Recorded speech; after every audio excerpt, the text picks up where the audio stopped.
La prisión de Segovia es una prisión muy pequeña, una cárcel muy pequeñita, con una o dos personas por celda, al menos en la época en que llegué yo. Después empezó a masificarse y lo normal era estar dos por celda.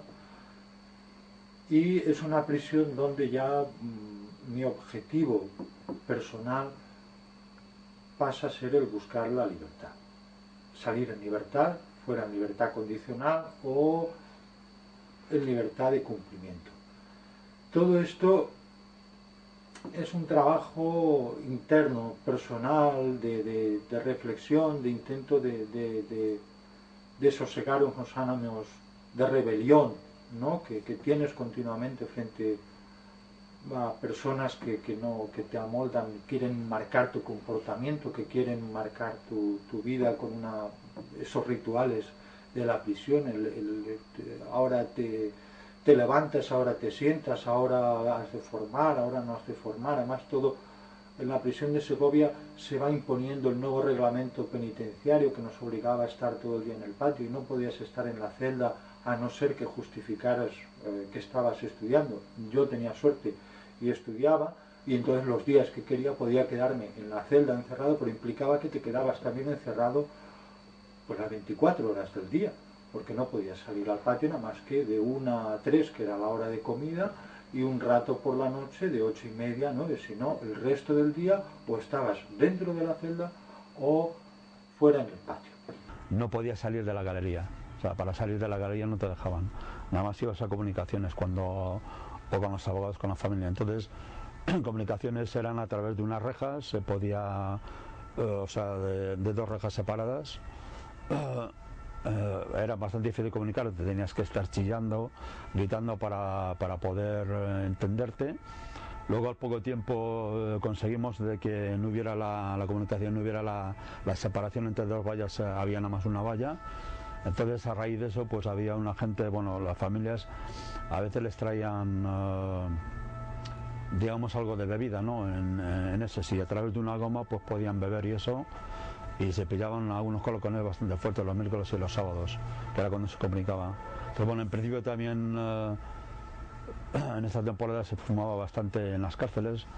Nosotros fumamos casi todo fuera, Coste y eso, y María, y conseguíamos entrarnos de manera que, bueno, que ellos no se enteraban ni nada, ¿no?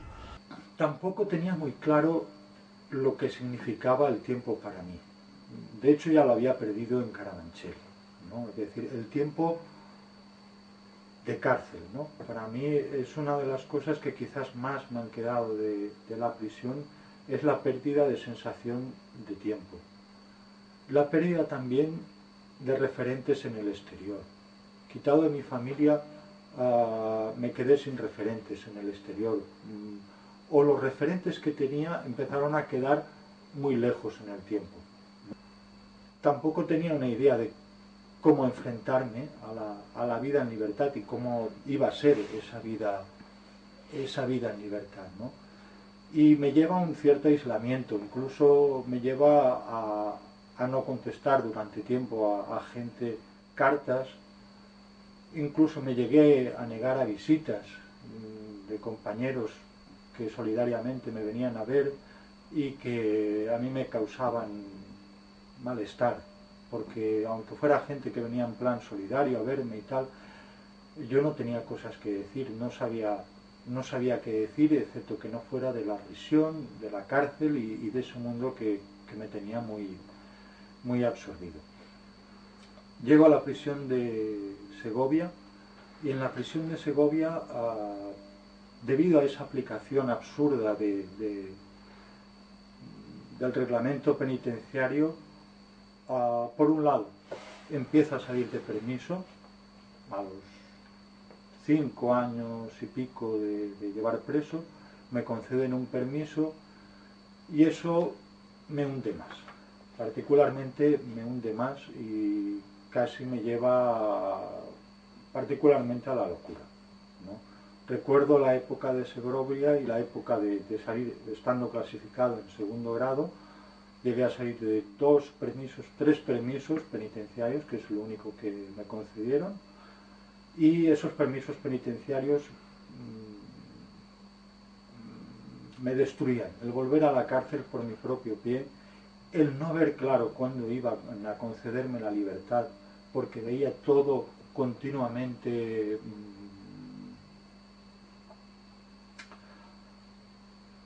marcado por el sumario que venía de la Audiencia Nacional, me lleva a momentos de desequilibrio mental. Tanto es así que tuve una especie de intento de suicidio después de una entrevista con el juez de vigilancia penitenciaria. El juez de vigilancia penitenciaria tenía que decidir a la vuelta de un permiso mío si se me concedía la libertad condicional o no.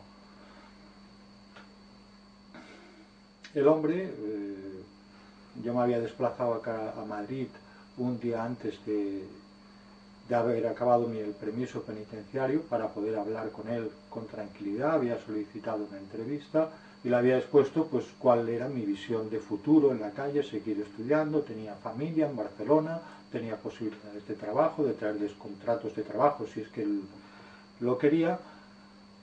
Él, como toda contestación, me dijo que la condena por la cual yo estaba cumpliendo le parecía muy poco el tiempo en prisión que llevaba, y que la cárcel que no era un foco donde se podía, o la prisión que me habían impuesto no era un foco donde se podía entrar a subastar las penas, ¿no? En este caso a rebajarlas de forma arbitraria, todo, y que él reconocía que le parecía que no era una persona que tuviera, lo que dirían ellos, posibilidades de reincidencia, que tenía una vida asegurada en el exterior, que tenía una familia que me apoyaba, etcétera, etcétera.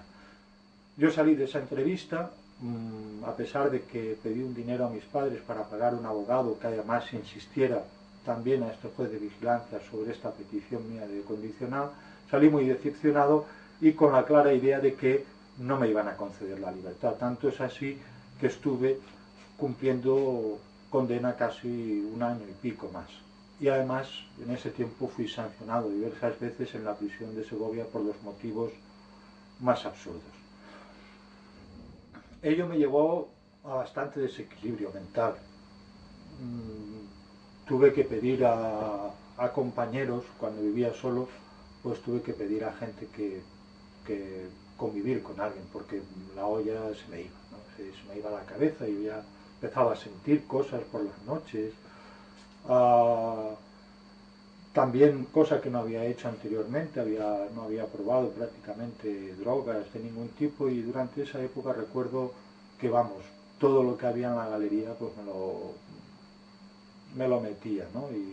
Y era como una situación de mucho desequilibrio personal, pero ese desequilibrio venía dado también por el enfrentamiento con la realidad, la realidad de la calle, donde tú te encontrabas desubicado, sin nadie, sin nada a donde agarrarte, ¿no? Tu pasado había desaparecido y el presente se hacía manifiesto de una forma dura, sin tú tampoco tener muy claro con qué herramientas lo enfrentabas.